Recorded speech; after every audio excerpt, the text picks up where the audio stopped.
Hola Prehistolivers, el vídeo de hoy es un vídeo muy especial. Hoy vamos a hablar de tres de las criaturas más desconocidas, además de las últimas que se han identificado, del género Homo. Es posible que una de ellas conviviera con Homo sapiens hasta hace solo 12.000 años. La otra tiene una datación aproximada de unos 300.000 años, entre 330.000 y 200 y pico mil años. Y la tercera compartió a Homo antecessor como nuestro ancestro común. Si queréis conocerlas, esto es Prehistoriator.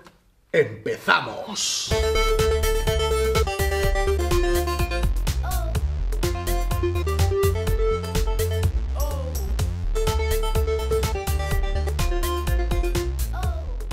Homo naledi es el nombre que se le ha dado a esta especie descubierta en 2013 en Sudáfrica. Naledi significa estrella en la lengua soto. Aún sabemos poco de esta especie dado su reciente descubrimiento, que se produjo a escasos 800 metros de la cueva de Swartkrans, de la que ya hemos hablado en vídeos anteriores, en Sudáfrica. Se encontró en una galería de cuevas llamados Rising Star, en una cavidad en concreto llamada Dinaledi. En ella se hallaron alrededor de 1.500 restos pertenecientes a 15 individuos. Hasta ese momento se trataba, como hemos dicho, de una especie desconocida y se ha datado entre los 335.000 años y los 225.000 en el Pleistoceno medio, a finales del Pleistoceno medio, con lo cual es coetánea de neandertales en Europa y de los primeros Homo sapiens que empezaban a surgir ya en África. Y los descubridores de estos restos, han lanzado la hipótesis de que esta acumulación tan grande de restos es debida a una acumulación intencionada. Enterramientos, quizá, es dudoso todavía. Su estructura corporal mezcla rasgos arcaicos, rasgos modernos y algunos rasgos propios, como pueden ser la forma de la cadera, la forma del pulgar y algunos rasgos de la espina dorsal y del fémur. Su cráneo, podríamos decir que es bastante moderno, tiene rasgos modernos. Lo único que el desgaste de la dentición se ha comprobado que se debía a alimentos duros. Se ha estimado su capacidad cerebral entre 560 y 460 centímetros cúbicos, bastante más parecido a lo que sería un australopithecino. También su cuerpo, en cuanto a tamaño, es más semejante al género de los australopithecus. Su caja torácica es bastante similar a la de un australopithecus, mientras que la parte baja del cuerpo, las piernas, rodillas y tobillos concretamente, son bastante más parecidas a las nuestras. El pie refleja una zancada que no sería exactamente como la que nosotros damos. Las extremidades superiores son las que mejor reflejan su diferencia con nosotros, ya que no tienen adaptaciones para la marcha de largas distancias y de resistencia, y tampoco para el lanzamiento de objetos, como sí podemos tener nosotros. Aún así, sus manos tienen tanto rasgos de simios como rasgos de humanos anatómicamente más modernos. Esto ha hecho sugerir que pudieran todavía retener ciertas habilidades para trepar a los árboles. Y podemos decir también que de momento no se ha encontrado ningún resto de industria lítica asociada a estos restos. A Homo naledi de momento se le ha colocado dentro del género Homo. Se le relaciona con las primeras formas de Rudolfensis y de Erectus, con lo cual podríamos imaginar que su linaje es mucho más antiguo de lo que nos indican estos restos. Así que una vez más, pues vemos que el hallazgo de nuevos restos pone patas arriba totalmente la idea que teníamos del árbol evolutivo. Ya os dije y seguiré diciendo que la ciencia es dinámica, que cada nuevo descubrimiento en paleoantropología significa un avance significativo en el conocimiento, y es una muestra de ellos Homo naledi. Nuestro siguiente protagonista se desenterró por primera vez en 2003, en la cueva de Liambua, en la isla de Flores, en Indonesia. Un equipo trabajaba en la búsqueda de restos para poder aclarar un poco la llegada de Homo sapiens a Australia y se toparon con uno de los descubrimientos más extraños de la paleoantropología moderna. Y estos fueron nada más y nada menos que 100 restos óseos pertenecientes a 12 individuos homínidos de tamaño muy reducido, muy pequeños. Así que, tomando como referencia los restos óseos denominados LB1, se describió la que conocemos hoy como la especie de Homo floresiensis, o también conocido como el hombre de flores, aunque los restos del esqueleto eran femeninos. ¿Qué cosas? Estos restos, a los que también se los denominó el Hobbit, tienen una antigüedad de unos 100.000 años aproximadamente, entre unos 100.000 y unos 60.000 años. Una horquilla bastante grande, pero bueno, así están datados.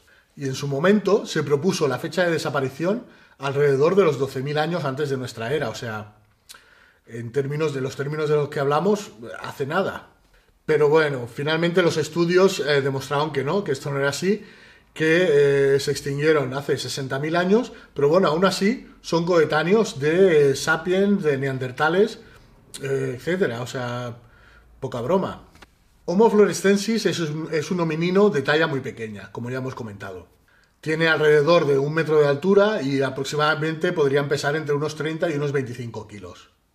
Y su capacidad cerebral es de unos 417 centímetros cúbicos, lo que les aproxima muy mucho a los chimpancés y a los australopitecos.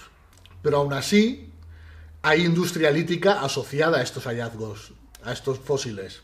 Aunque en principio se pensó que podría ser una patología, el hecho es que finalmente lo que se ha acordado es que, es una de las maneras más inéditas de evolución que se ve en los homininos. Y la explicación es que su tamaño refleja su vida insular, o sea, normalmente las especies que evolucionan en islas tienden a reducir sus tamaños con respecto a otras parientes que habitan en los continentes. Por tanto, la explicación que se ha venido a dar es que eran Homo erectus que, al quedarse aislados en una isla, evolucionaron de manera independiente.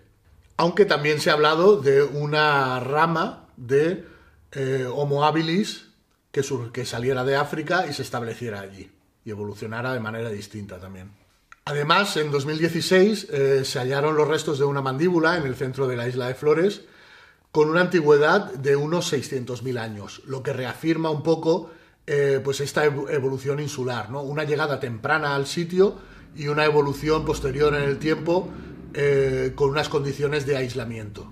Incluso tirando más atrás se han hallado en esta misma isla restos de industria lítica de alrededor de 1 millón de años.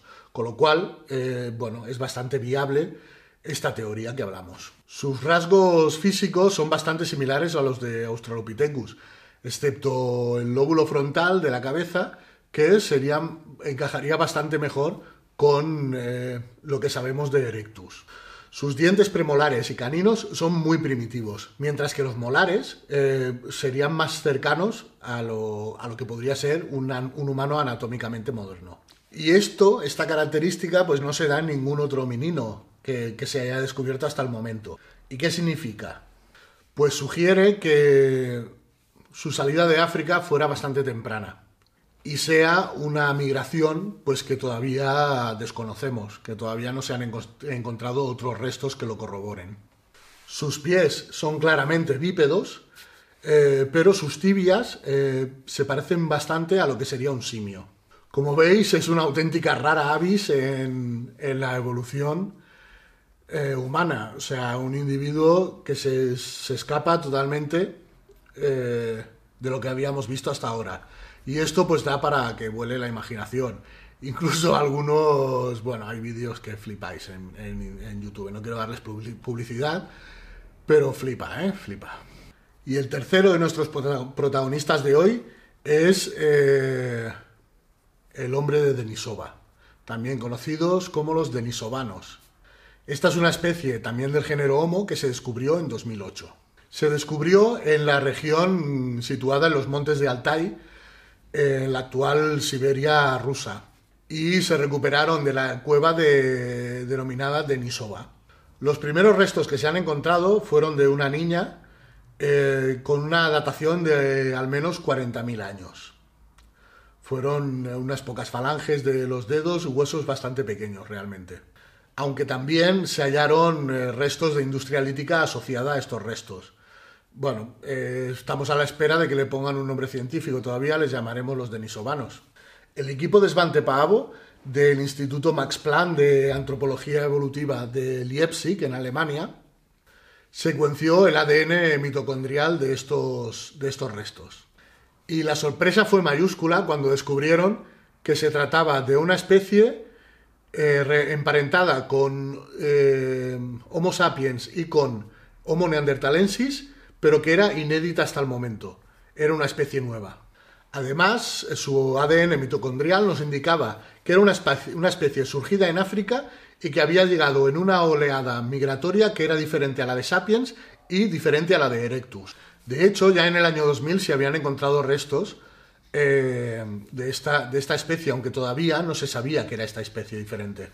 Pero fue en 2012 cuando empezamos a fliparlo fortísimo con los denisovanos, porque un fragmento de 2 centímetros datado en 90.000 años, fue identificado 6 años después, cuando se realizaron los estudios, como un individuo hibridado, o sea, un híbrido de primer grado, concretamente con una madre neandertal y un padre denisovano.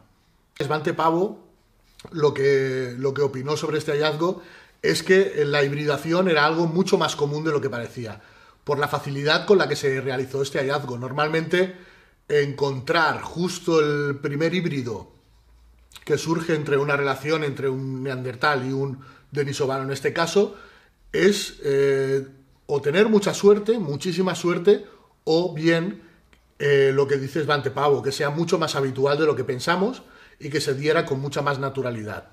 Actualmente estudios que se han hecho con poblaciones actuales muestran que hay alrededor de un 6% de materia genética, de material genético perteneciente a los denisovanos en poblaciones de Papúa Nueva Guinea, nativos australianos y melanesios. Si esto os parecía poco y todavía nos ha reventado la cabeza, en 2013 en la revista Nature publicó la secuenciación de ADN mitocondrial de un fémur que se excavó en la cueva, el yacimiento de Atapuerca, la cima de los huesos, y que tenía una antigüedad de 400.000 años. Este estudio ponía de manifiesto que ese individuo al que pertenecía ese fémur estaba más relacionado con los denisovanos que con los neandertales. Estamos hablando de la cima de los huesos, en la península ibérica. Y sin embargo, este individuo tenía más relación genética con denisovanos que con neandertales. La explicación que dio Bermúdez de Castro, uno de los directores de Atapuerca, es que la población que vivía en la cima de los huesos pertenece a una población ancestral de neandertales. El ADN mitocondrial de este fémur lo que nos muestra es que los denisovanos se separaran antes del grupo que posteriormente dio paso a neandertales y a Homo sapiens. Ahora mismo las investigaciones que se están llevando a cabo sobre los denisovanos van más encaminadas a averiguar la relación que tenían estos con otros fósiles, sobre todo de Asia. Concretamente restos de Java, de la isla de Java y de China, como pueden ser el cráneo de Dali, de 200.000 años, la mujer de Jinyu Shan o el hombre de Solo. Restos en los cuales en su momento pues, se vieron rasgos sapiens y erectus. Como veis, el conocimiento de la evolución humana no para de darnos sorpresas. Nuevos hallazgos, la genética que viene pegando fuertísimo, en fin, siempre nuevos datos que refutan o que apuntalan teorías que ya se habían dado en su momento. Que seguiremos explicando aquí porque esto es Prehistoriator y nos gusta divulgar la prehistoria. Así que volveremos.